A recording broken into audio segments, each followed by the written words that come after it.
To automatically change live transcribe theme based on your phone's theme on Samsung Galaxy S24 Ultra, swipe down the top of the screen and then tap setting icon. Scroll down the screen to find accessibility. Tap accessibility and then tap hearing enhancement. Tap live transcribe. Tap open live transcribe. Tap settings icon at the bottom left corner of the screen. And then tap more setting.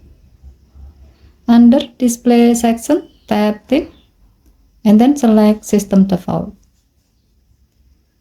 With the setting, now live transcribe will automatically use the same theme used by your phone.